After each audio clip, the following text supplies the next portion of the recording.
Huwag naman kayo maging sarcastic.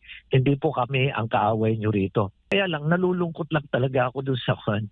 Ako, apektado kami. I'm pretty sure ganun din ang sentiment ni Senator Lacson. Na parang kami pang kaaway. Kami nga nagsasalita ng totoo. Parang kami naman ang kaaway.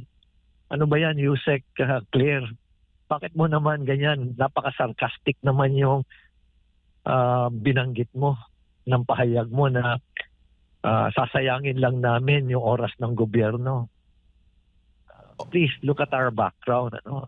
And doon sa mga binanggit ko pa noon na mga korupsyon, meron bang pinabulaanan doon na hindi totoo?